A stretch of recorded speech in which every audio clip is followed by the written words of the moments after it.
We've covered bounty hunters, pirates, and more a couple times each, and now it's time to talk about perhaps the most famous profession in Star Wars, smuggling. While you can smuggle illegal goods in just about any kind of starship, smugglers take great pride in the ships they use, and I've selected 5 that I think would be excellent for the task. One that I think is quite obvious, and 4 more that you might not have otherwise considered. I'm Joey from Radio Free Coruscant, and these are the 5 best ships for smuggling in Star Wars.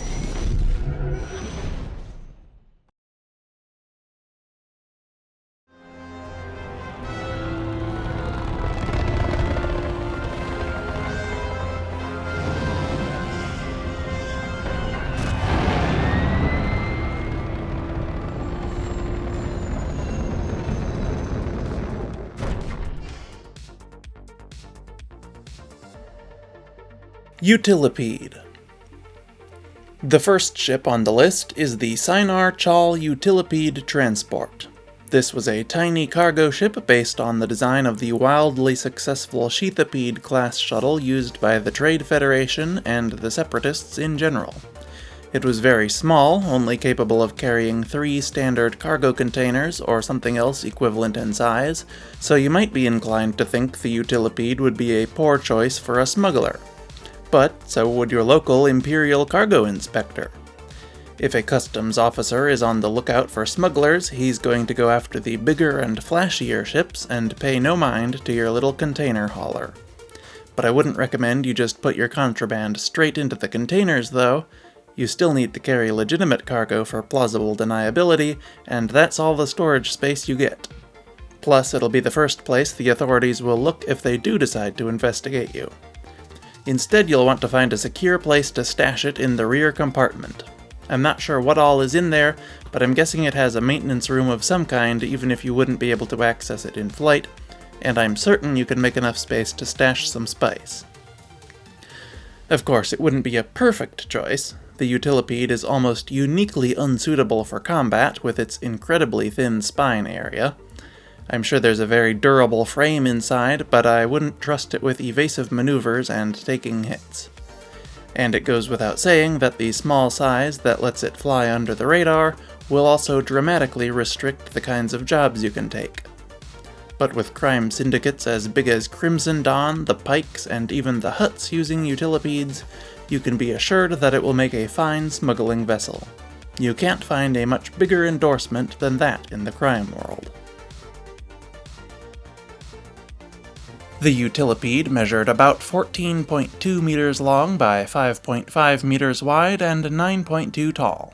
Most of its stats are unknown, but I would guess it to have a top speed of 750 kilometers per hour and a Class II hyperdrive. It was unarmed, though you could probably carry some bombs in its cargo section if you were no longer interested in smuggling. It had a crew of 1 and likely couldn't carry any passengers, certainly no more than 1. It could carry 3 standard cargo containers, which probably held around 5 to 10 tons each. It likely cost around 50,000 credits. YV-865. For something equally inconspicuous with a lot more cargo space, you could go for the Corellian Engineering Corporation YV-865 Aurore-class freighter. This blocky ship was in service at least as early as 230 BBY and saw widespread use throughout the galaxy until at least 30 ABY. They were used by many shipping companies, the Mining Guild, the Zygerian Empire, Banking Clan, Saw Gerrera's Partisans, and more, so it will never look out of place no matter where you go. At some point between the end of the Clone Wars and the beginning of the Civil War, it got a bit of a remodel, modernizing its engines and giving it a more compact design.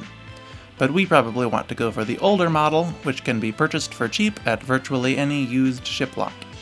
Just make sure you get your tetanus shot first.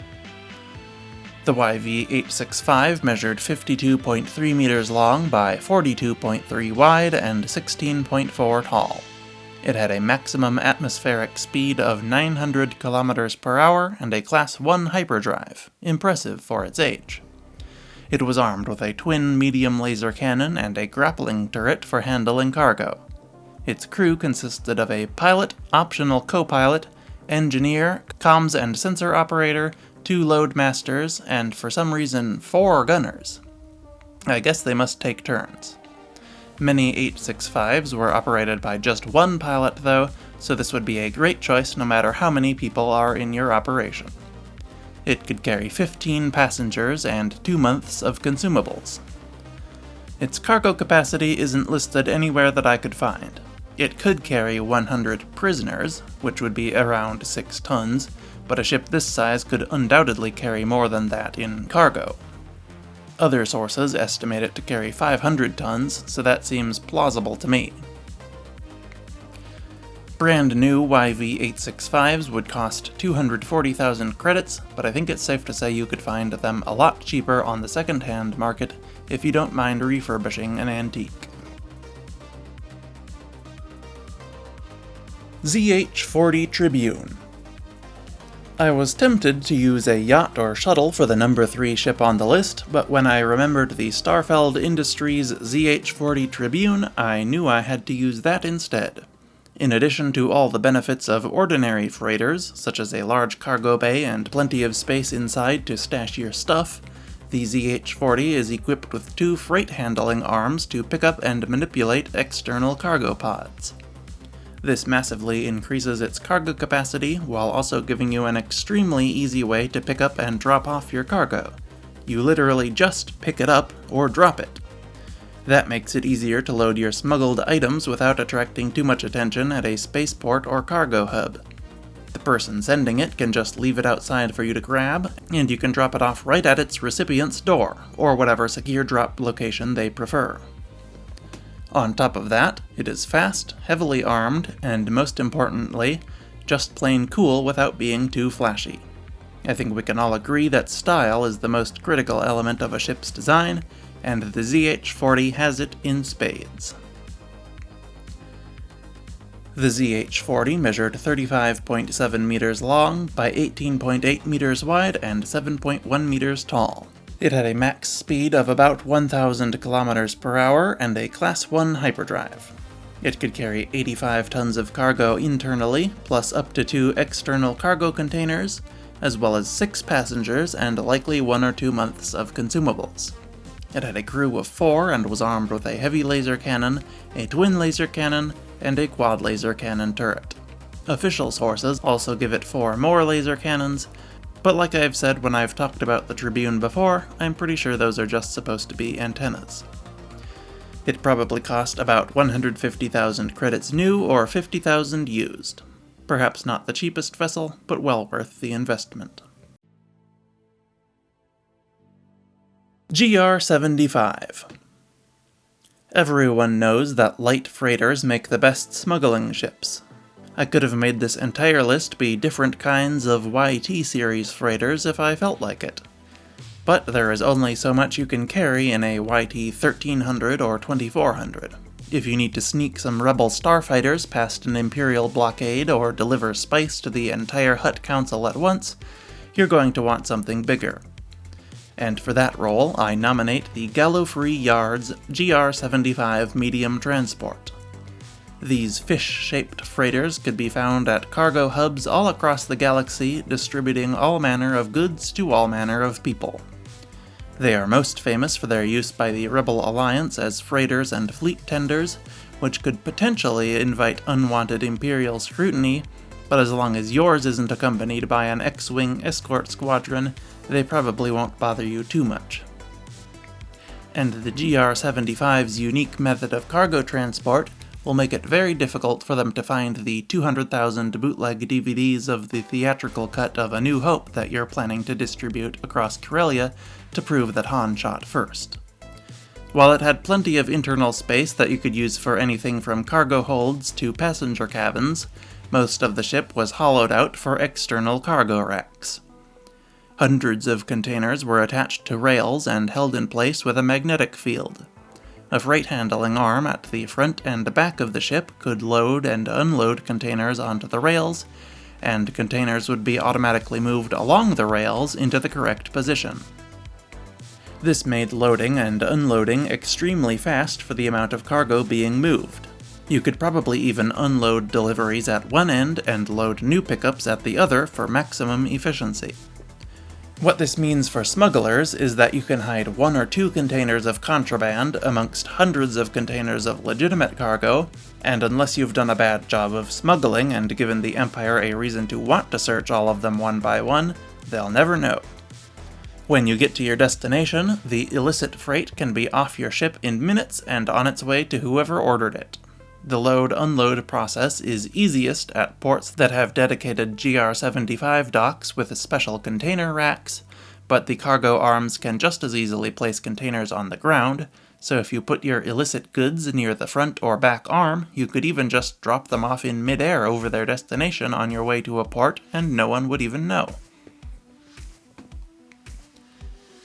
The GR-75 is the largest ship on our list at 90 meters long by about 29 wide and 17 tall. It had a maximum atmospheric speed of 650 kilometers per hour and a lumbering Class 4 hyperdrive. Don't take any time-sensitive jobs. Its crew consisted of a pilot, a co-pilot, an engineer, a cargo master, and 3 additional general-purpose crew. It could carry 0, 40, or 90 passengers, depending on the configuration, and 6 months of consumables. Most impressively, though, it could carry an incredible 19,000 tons of cargo. It was unarmed, but could be retrofitted with 4 twin laser turrets. A new GR-75 cost 350,000 credits, but with Gallo-free yards going bankrupt in 5 BBY, you are more likely to find a used one these days, which are valued at only 125,000 credits. YT-1300. And of course, the final ship on the list is the greatest smuggling ship of all time, the Corellian Engineering Corporation YT-1300 Light Freighter. Normally, when I make these lists, I avoid talking about the most famous examples of the topic because, well, everyone already knows they're the best at whatever the topic is, and I want to give people new ideas. But the YT-1300, and the Millennium Falcon in particular, is so synonymous with smuggling that I simply had to. The YT-1300 is fast, durable, easy to maintain, even easier to modify, and packed with features perfect for cargo hauling and smuggling alike. It was equipped with freight-loading arms and tractor beams for easy cargo handling. There was plenty of space beneath the floor panels to hide your contraband, and even enough room to hide in yourself if your ship gets captured or boarded. CEC offered dozens of options for different modules to alter the ship to your exact needs, and aftermarket companies produced hundreds more. Thousands of YT-1300s could be seen across the galaxy, used as passenger ships, freighters, intermodal tugs, and of course, smuggling ships.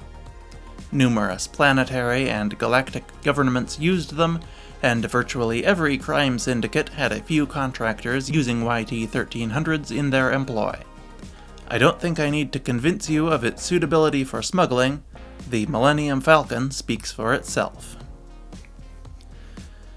The YT-1300 measured 34.75 meters long by 25.7 wide and 7.8 tall.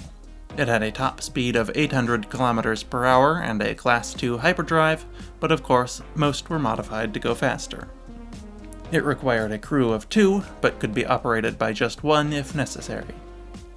By default, it was armed with 1 laser cannon, but it had an additional empty weapon hardpoint on the bottom of the ship where most YT-1300 captains would mount a second one.